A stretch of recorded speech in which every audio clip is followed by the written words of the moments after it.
Hello, and welcome to another spoiler talk for the Trails series. This time, Trails in the Sky, second chapter. And good old, yes, I have been meaning to do this for a while. Yes, this is well after I finished the game, but I have had my general outline for what I want to talk about written for quite some time now. So, with that in mind, I want to get on that and want to do that before I start Sky the Third, which is totally going to be a thing soon. Soon always meaning whenever I have the best opportunity and time to actually do things that I want to do so desperately. Because, just for those that don't know, I do work a full-time job and all that stuff while doing all this at the same time.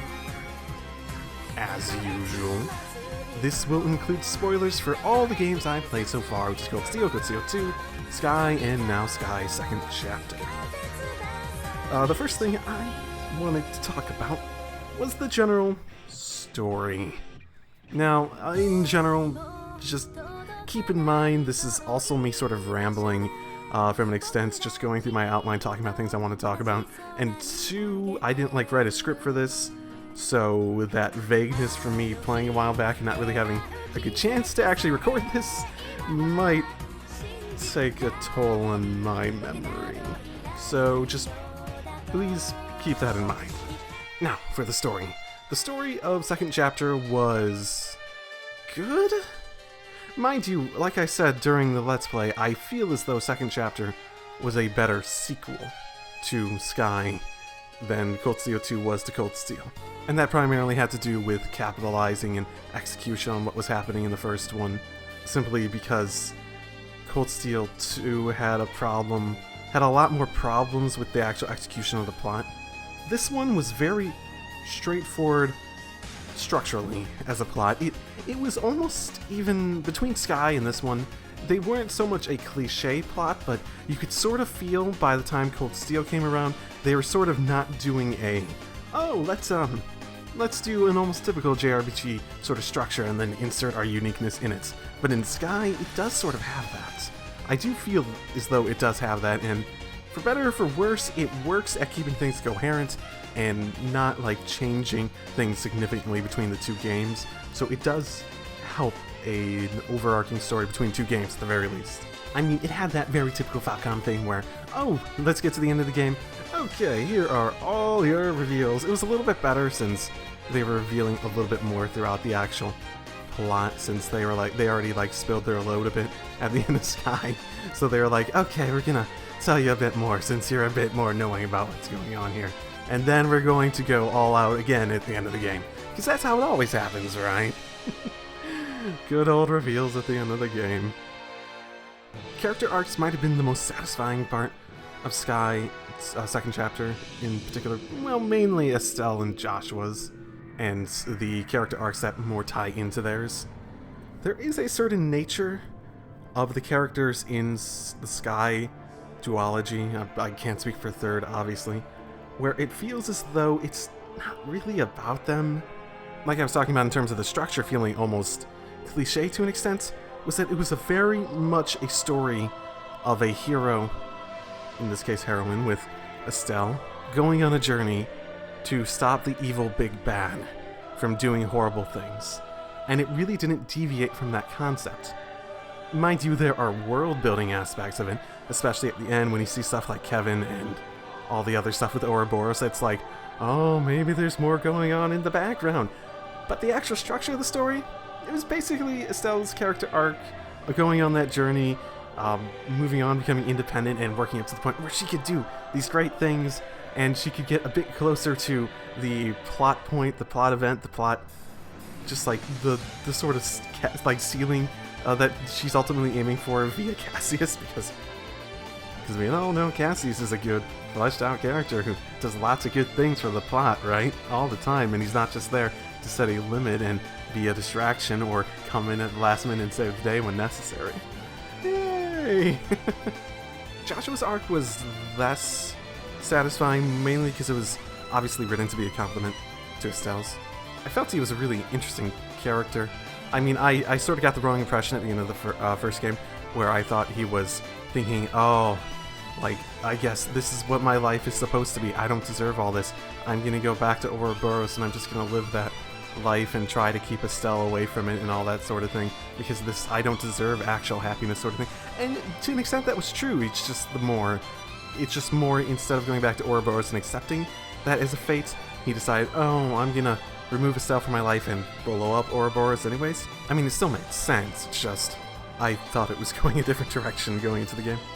As for other character arcs, here's the thing that really, I guess, I dislike the most, in comparison to the other Trails games about the Sky games, is that the cast, the party, felt so detached from the journey. They felt like tag-alongs. Olivert has his role, but he's more just like, okay, we have my point in the story, I get to step up and shine? Yay. And then you have other characters that are like, oh, hey, you're from my past. Oh, you're in Ouroboros? Cool, let's see if we can reconcile or maybe just kill each other. Who knows? And they don't really feel important to the story itself. They're more like side stories, and they're along for the ride. I mean, I think Shara actually said it directly at some point. It's like, this is your journey. Like, I think it was when they were, like, declaring Estelle leader after the whole, event with, Olivert and, Cassius playing the, Chancellor for a fool, basically. The whole thing, and they were, like, declaring Estelle, oh, you're the leader. It's like, she basically said, yeah, this is your story. We're all sort of tag-alongs here. And looking back on that moment really makes it sort of sink in. It's like, yeah, this story isn't really about the other characters at all. I mean, they're involved, they have stakes, they care about the end result, but they're not really about it. And that's not too unusual for a JRPG either. It's not even that bad of a thing, it's just, when I think about comparing it to, say, like Cold Steel, because ultimately when I think about these things, I compare them to other things, one of my first thoughts is, wow, Cold Steel did a really good job of making it feel like everyone was part of the story, like it was their story. Partly because the story of being involved in the plot and stuff wasn't so much Reen's story, especially in the first game. It was Class 7's story. Everyone was involved. Even in the second game, while Reen certainly took a focus and he was the leader, and he had points at the end of Cold Steel, especially where everything sort of tied back to, oh my goodness, it involves me more than I thought, it was still Class 7's story. It actually, even in Cold Steel 2, there was, well, it almost did it to a fault, where they decided that those Class 7 characters weren't going to get as much of character development simply because they were sort of treating it as a singular character. Which was one of the problems with Cold Steel 2's execution, more than anything, but in general, I felt as though the actual story made me care more about Cold Steel's characters, because its party in particular, because that party felt, Class 7 in particular, it felt like it was their story, while in this, it's like, yeah, Shara, you're cool, that's about it, yeah, or Tina, or Zin, or whoever, and it was just a feeling that they were able to make in Cold Steel that I feel as though they just could not in this one, and you could blame it being before or after, but yeah, I don't care about that. That's simply because one of the reasons I enjoyed Cold Steel so much is because it was able to create that feeling, but you don't see it here. It's less a negative for Sky and more a, oh look, this other thing had such a big positive for this, and this has much less of a positive for it. That sort of thing. And yes, this is unsurprisingly becoming a comparison to the Cold Steel stuff, because it's just sort of my benchmark at this point for how I enjoy these and everything. In a sense, the same sort of applies to the plot structure itself, where yes, it had that sort of, oh, this overarching story, let's go beat the bad guys sort of thing, ending, when one of the reasons, I think I stated this directly in my review of Cold Steel, I loved Cold Steel, the original one, so much as I did, was that it really felt like the world, the plot itself, was a plot that was the world reacts to the world reacts to the world reacts to the world, where it wasn't a, this is a story we want to tell about this character doing this very specific thing, so the world's going to sort of fall into place for the story to be told. Which the Sky does somewhat, and again, this isn't a negative, because this is actually fairly typical for most stories like this. but one of the reasons I really like Cold Steel is that you had everything, the characterization and everything, really so heavily tied into the world building that everything felt so very natural, and it didn't feel like there was a very definite structure, bar just the chapter aspect of it. The actual plot itself, the events going on, didn't feel like there was a supposed structure to it. It was just there was these segments where you saw the plot going on in the background and it became more and more relevant. Part of the reason I'm saying this is because I figure at the very least it would be interesting to see from someone who played Cold Steel first, because I know there's a lot of people who played Sky first and then went on to Cold Steel. From someone who played Cold Steel first and went to Sky games, exactly where the positives or like comparisons in your head and how much you enjoy it, just because obviously anything that you play in a series after the others is going to set benchmarks and stuff for how you enjoy the other stuff in the future. So it would at least give an interesting perspective on that, my perspective there. I think it would be, at least. I think it is. That's why I'm saying it. Now, on that same character talk that I was on a while ago, I do want to talk about Kevin. Oh boy, and I know he's the protagonist from Sky for Sky the Third, so I'm not really sure where that one's going to go. Kevin at the very end, with that whole scene with, oh god, I'm forgetting. I'm not good with names, I'm sorry. What's his face? Fuckface McGee with the glasses. The same one that fulfilled the same role as Vita from Cold Steel. Yes, I remember Vita's name, apparently. Even though I haven't played that in a while. With that same thing in mind, yeah, he went like savage outright.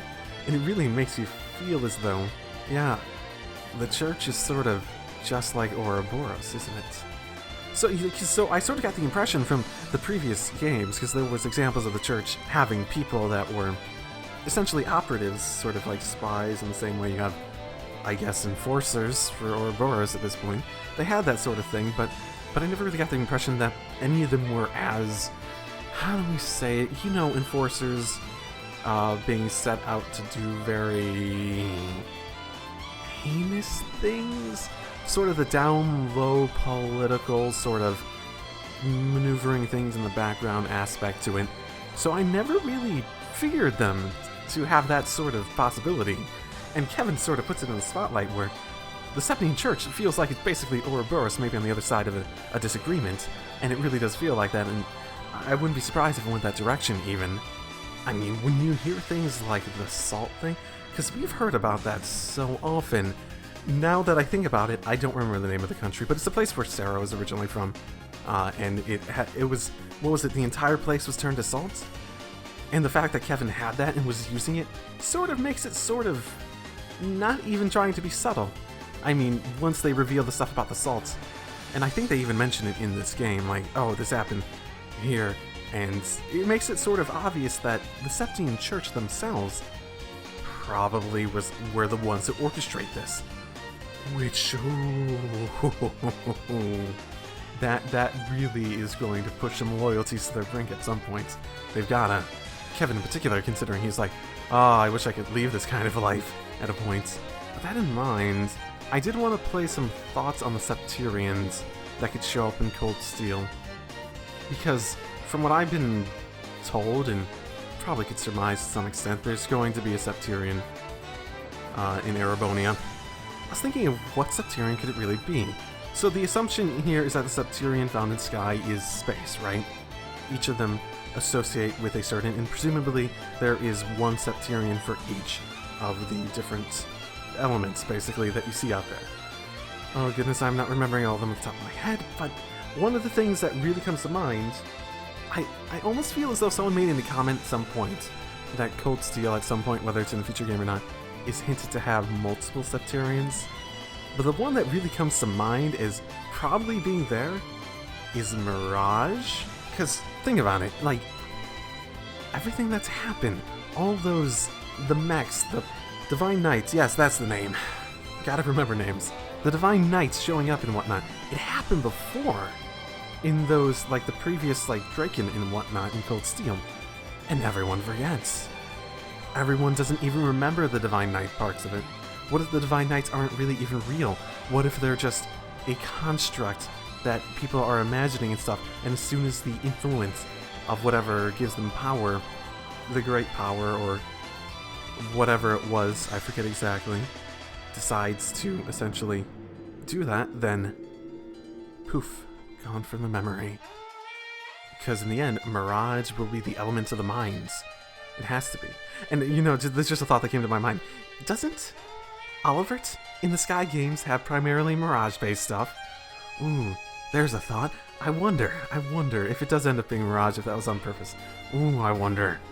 Of course, Cold Steel 3 and soon enough 4 will be out in Japan, and all those answers will be known to people, not me, and I haven't even played Sky 3rd or the Crossbow game. God, there's so many games in the series. Other than that, nothing really comes to mind except maybe Earth, because of the combination of steel and whatnot, and the trains and all that stuff. If there are going to be multiple, I'd probably give it Mirage and Earth if there had to be multiple. But if there's only one, then Mirage would easily be my first choice. So after all that, I wanted to return to some of the discussions I've had in the past in my spoiler talks about a theory going forward. So my thoughts on this have sort of changed significantly. So my old theory basically was something along the lines of there's a cycle. There's this thing that happens repeatedly in order to basically keep the world alive, and Ouroboros is out to either cut it off and stop it from happening to cause another great collapse or something like that, or something along those lines. And that cycle is tied to the Septarians, and it's tied to these actions that Ouroboros is trying to trigger and whatnot. At this point, I'm sort of at a crossroads of it could go this direction or it could go this direction, but I'm not really sure. Like, if I took the Sky stuff just alone, I'd actually sort of say the opposite of a cycle. Sort of in the realms, particularly because of what Ragnar said, how, what was it? The Gears of Fate. This is like probably the biggest line that I'm going to be basing anything on here. The Gears of Fate have begun moving again. Now that could sort of tie into the cycle concept. If there's this cycle that's basically delaying the inevitable, and if you cut off that cycle, then we return to the fate of oblivion or something on that road. But at the same time, you could also imagine something. You know what? Now that I think about it, while just talking about this, I can reconcile my two ideas here. So the main thing the other way to think about it would be something along the lines of the opposite of the cycle, where everything's put in sort of a stasis, and nothing's allowed to, say, like the Great Collapse happen, but what if we're still in the Great Collapse sort of thing? What if the world we're in is still that world, but somehow in some way people either use the Septarians or whatnot and decided basically, hey, let's put everything sort of in a stasis. Let's stop things from progressing any farther. But now that I think about it, that doesn't have to be separate from the cycle idea. It doesn't, because that cycle could be the methodology. The reason I found these ideas so particularly separate, and I see sort of a benefit for each of them, because in the Sky games, this duology, it really feels as though the mysteries of the world, the ideas hidden behind everything here, is sort of stagnant. The idea of locking the Oriole away in this other dimension to stop it from doing stuff, stopping its impact on the world, any of that sort of stuff. Everything's in stasis, and as soon as you let it go, okay, things are happening again. But, like, the events of Cold Steel happened before.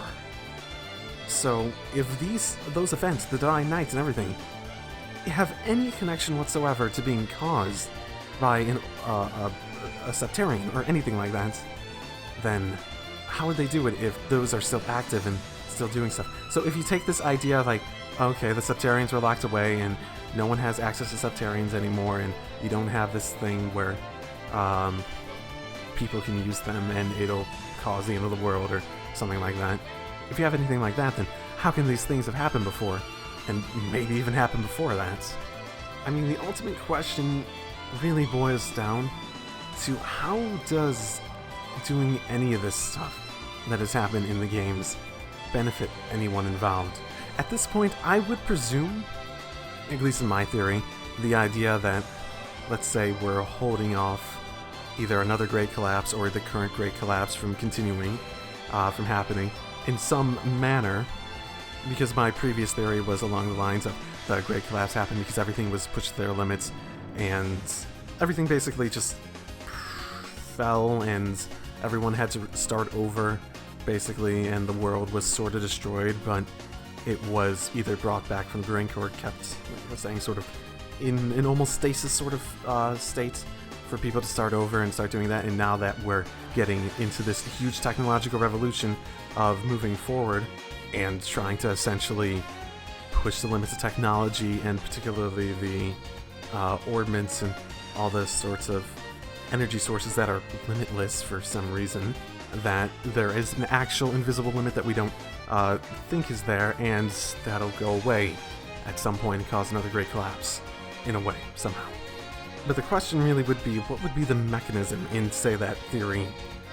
How would someone actually go about interacting? Like, because there's such a difference in how Sky and Cold Steel treat how Ouroboros goes about its plans. Because in Cold Steel, it's the first two games, at least, it's okay, let's repeat this thing that happened a long time ago because it'll cause this thing to happen, and the only interest they seem to even have was to cause it to happen, which is one of the reasons I almost felt as though Ouroboros was specifically trying to enact a cycle sort of thing, because this had happened before, and the only real interest really felt that they were trying to cause it to happen again. Mind you, there is always the possibility that the trying to happen again would be a let's reveal Septian sort of thing, maybe, and then Chancellor stepped in and stopped that. I suppose that's possible. But at the same time, in the Sky games, you have the situation where they're not really trying to go along with things that happen again. They're not doing it for the sake of... The overall plan doesn't seem to be something along the lines of, oh, let's do this for the sake of doing it. It seems to be something along the lines of, oh, let's get this going, and then let's take advantage of it. It didn't really seem like an event for the sake of an event in the same way Cold Steel did, which I suppose could be proven untrue based on how events go in the future. But it's just so different at this point between how they go about each of those. And in a way, it's sort of hard to imagine the previous incident with Draken and whatnot actually, resulting in Septian showing up. I know people's memories were messed with, but none of the events seem to suggest anything like that happening. The second chapter definitely did offer the fact that the writers definitely do have an idea of how dependent people are on the new energy sources, the limitless stuff. They didn't go into as much... Like, they had the stuff where everyone lost the energy and whatnot, so I wouldn't be surprised if they delve into a much deeper theme of that over the course of the entire series in a way. But yeah, if I had to go for any theory for how things are going to go for the overarching plot of the entire series at this point, you had the original way back when where people had Septarians and whatnot, and they had these perfect societies and such that were based on the powers of them that were driven from their special existences and whatnot. I know even the space one was capable of creating mental utopias for people. So people had these almost utopias based off of it. Whether they're giving from Eidos or not, I mean, they claimed it was, but a lot of people like to presume things are a part of their religion or proof of the religion. They could have shown up and said, oh, it's a gift from Eidos, sort of thing. I don't think I want to touch on that one too much at this point, because, I don't know. I feel as though Sky the Third, since it follows Kevin and whatnot, might touch on that pretty heavily. But you had this old society that pushed everything to its limits, and then with the Septarians, you went to the point of essentially absolute dependence on them, as you could see. And as a result, something, very much something, happened to cause everything to boom. And nothing was ever happy again. What that is, I'd probably put it in the realm of, as you see it in the Sky games to an extent, basically a collection of different events in the different elements and whatnot. It would be in the realm of, and probably in the same way Sky portrayed it, where people didn't want to use the Septarians anymore, and they decided that it would be a good idea, and this is probably the hardest part, Because you could say each of these societies decided that, oh no, we don't want to use the Septarians anymore, and decided to reject it outright in the same way they did for the Oriole, but that would almost seem weird, coincidental that they all decided to do that. I know there's probably maybe some theme like humanity doesn't deserve this or something like that. But for some reason, doing all that triggered a cataclysmic event that would essentially destroy the world. Whether that's a result of them rejecting the Septarians or some mishandling of the Septarians, I'm not sure at this point. It caused some sort of cataclysmic event, the Great Collapse, we know it. And then the forces that be decided to essentially take the ruined world, save what could be saved, and essentially start over. Probably the beginning of the current Septian Church and their whole, probably more Ouroboros vibe to it, where they probably set out specifically to, because they're going around collecting all these artifacts from before, right? To try to minimize how much people can actually stumble upon the secrets that caused the first Great Collapse or something like that. And they're probably out to essentially stop people from doing anything like that. Then Ouroboros formed as a group with the general goal of unearthing these Septarians, because like we saw at the end of Sky, it seemed like someone stole the Oriole because it wasn't there anymore, and using them to essentially break the society that they were currently in and get things moving again, in a way. So it'd sort of be a stalling effort versus forced progress. Both very painful. Sort of idea. And I would guess the current process involved keeping things as they are would involve a sort of cycle of either simply methods to keep Septarians under control, and Ouroboros is trying to insert themselves into those methods and break them so the Septarians stay uncontrolled, in a sense. So like in this theory, the stuff in Cold Steel with all the Divine Knights and what happened constantly, but they're under the direction of the Septian Church and whatnot. In a sense, they're the ones who draw people to stuff like the witches. Oh god, the witches. I forgot about the witches. How the fuck can the witches be? Okay, there's nothing about that part at the moment. But the idea would be that it happens repeatedly under the direction where it gets to the point where things could happen, but it's sort of like, say, reinvigorates like a lock on the Septarians. That sort of idea. That ancient technology and whatnot. And Ouroboros is specifically trying to break it and use it for themselves. That sort of idea. And I guess that's probably currently where I stand. In terms of an overall cycle, the thing is that I really... It's starting to make sense in terms of keeping things distinctly separate for the Septarians. It's really more the mechanism for what Ouroboros is even trying to do, what caused the Great Collapse. That's probably the biggest mystery. How involved were the Septarians specifically? Because it's particularly difficult to connect the Sky background of, hey, we decided to steal this thing away and we started over, to the Great Collapse.